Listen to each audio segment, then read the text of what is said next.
Assalamualaikum warahmatullahi wabarakatuh. Halo, selamat pagi teman-teman onlineku semua di mana kalian berada. Semoga selalu sehat dan bahagia. Oke, pada kesempatan kali ini aku ingin sharing sekaligus ini juga sebagai tugas dari mata kuliah jurnalistik radio dan TV mengenai analisis terkait kode etik jurnalistik, peraturan Undang-Undang Nomor 32 tentang penyiaran dan juga SPS, yakni pedoman program perilaku penyiaran serta standar program siaran.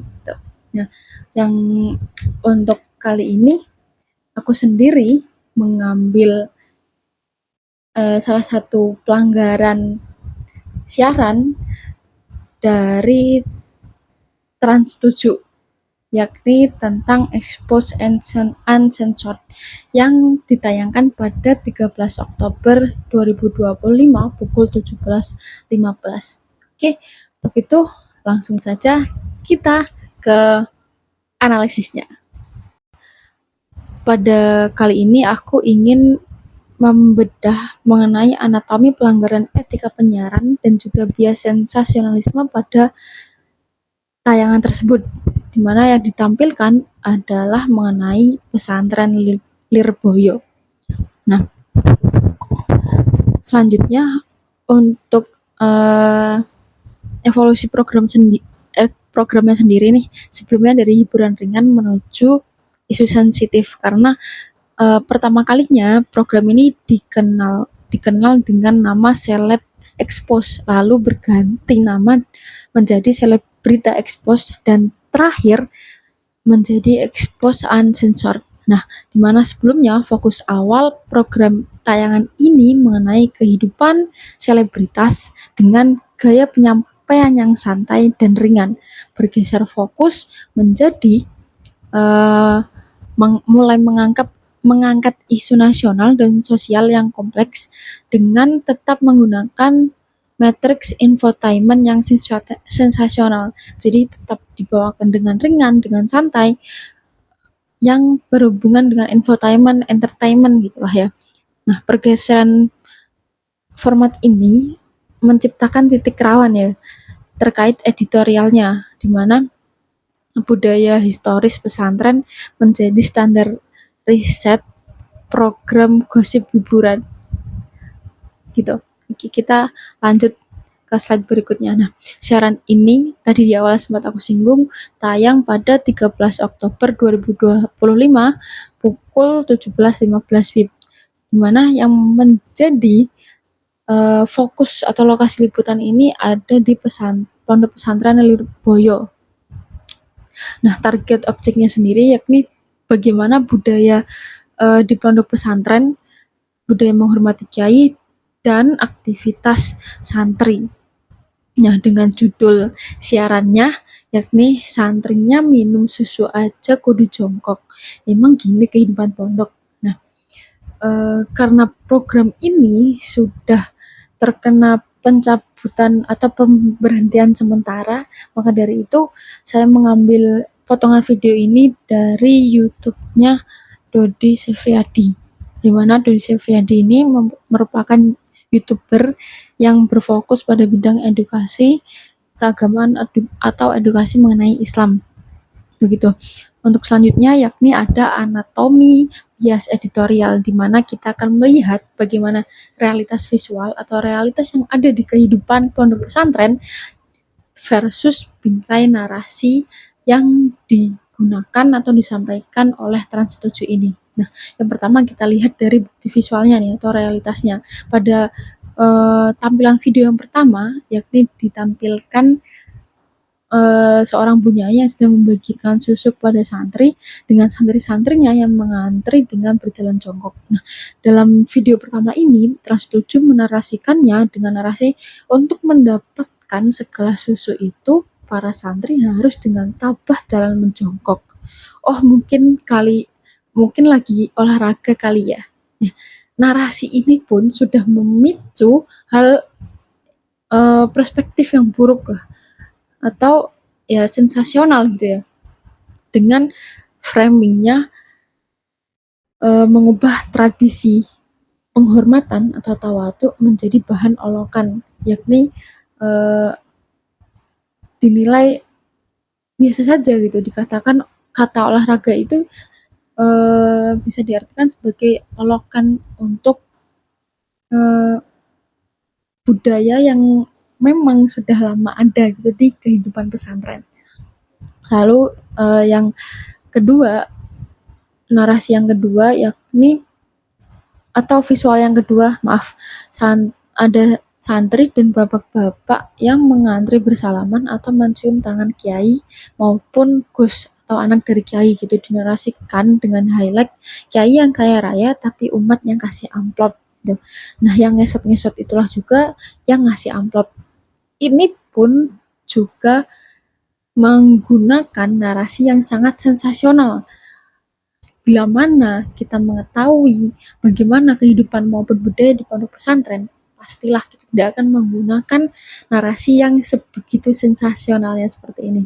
Nah, dengan framing menuduh eksploitasi finansial tanpa dasar dan serta merendahkan martabat kiai. Pada visual yang ketiga, diperlihatkan bagaimana santri sedang membersihkan rumah kiai. Jika dalam bahasa pesantren yakni roan dalem gitu. Nah, dinarasikan dengan disuruh ngepel sampai ngelap daun. Pekerjaan yang harusnya dilakukan oleh asisten rumah tangga dialihkan dong ke santri. Ini pun juga termasuk salah satu narasi yang sensasional dengan framing membingkai pengabdian spiritual santri sebagai perbudakan atau eksploitasi tenaga kerja. Untuk selanjutnya, pemetaan pelanggaran P3SPS dari Komisi Penyiaran Indonesia, di mana berdasarkan nomor 1 dan 2 terkait peraturan Komisi Penyiaran Indonesia tahun 2013 tentang pedoman perilaku penyiaran pasal 6 yang mengatakan lembaga wajib menghormati perbedaan agama, suku, ras, budaya, dan kehidupan sosial ekonomi di masyarakat. Lalu yang kedua, merujuk pula pada standar program siaran SPS atau SPS pasal 6 ayat 1 dan 2B yang mengatakan dilarang keras merendahkan ataupun melecehkan individu maupun kelompok berdasarkan budaya dan agama, atau dalam konteks yang ditayangkan oleh Exposed and Censored Trans 7 ini yakni tradisi atau budaya pesantren.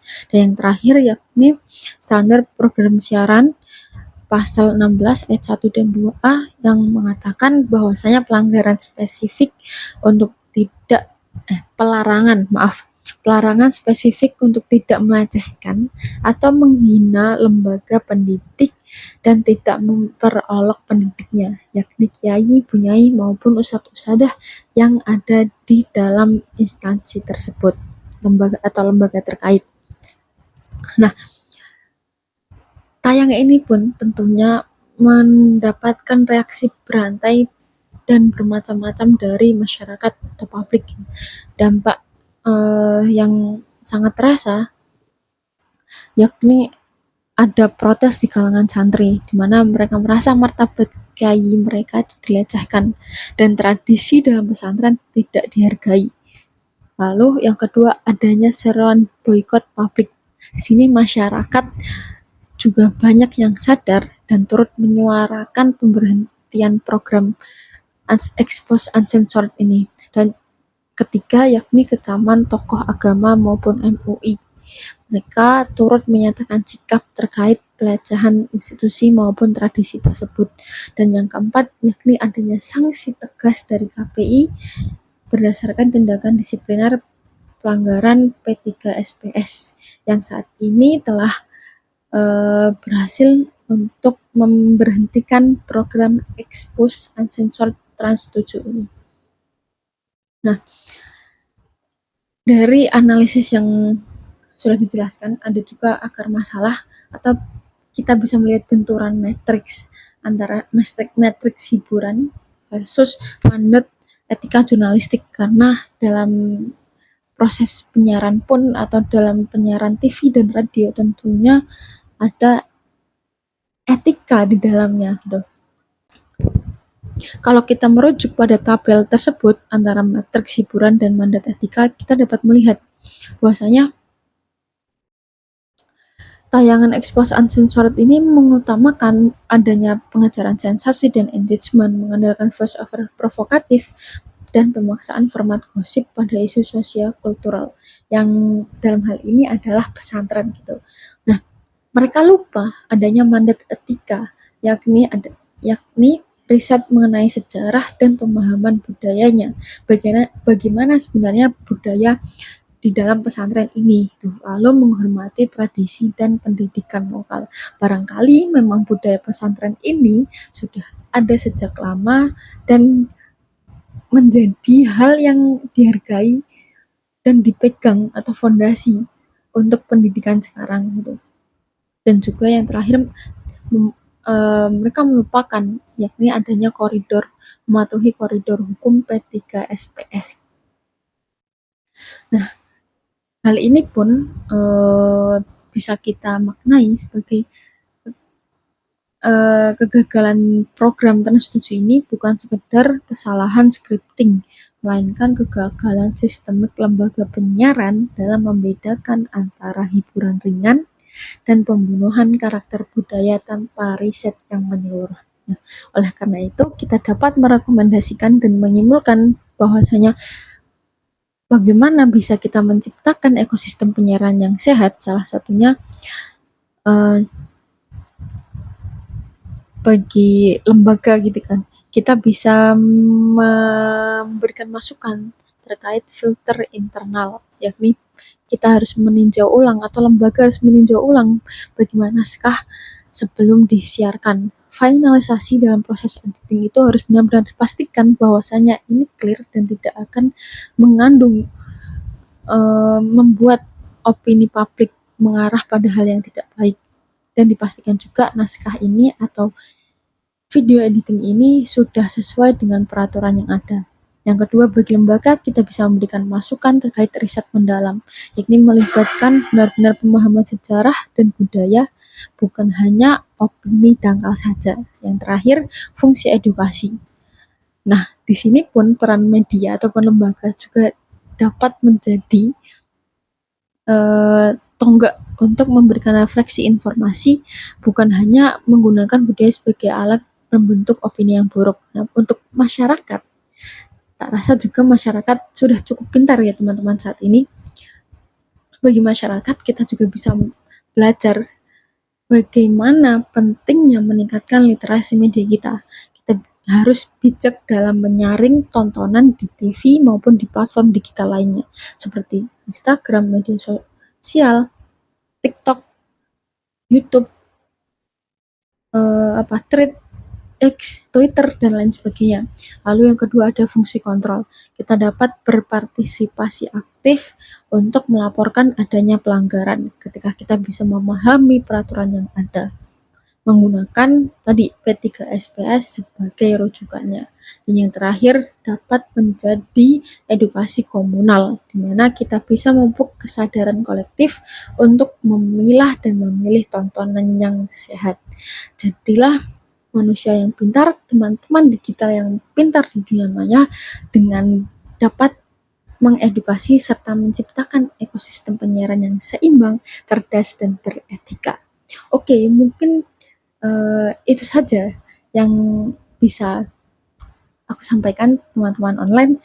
Untuk lebih lanjutnya, teman-teman bisa ikut berdiskusi di kolom komentar, dan jangan lupa berikan pendapat kalian juga bagaimana terkait fenomena pelanggaran dari program tayangan Expose Uncensored Trans7 ini. Oke, terima kasih. Tetap semangat semuanya. Sekian dari aku. Assalamualaikum warahmatullahi wabarakatuh. Bye-bye. Sampai jumpa.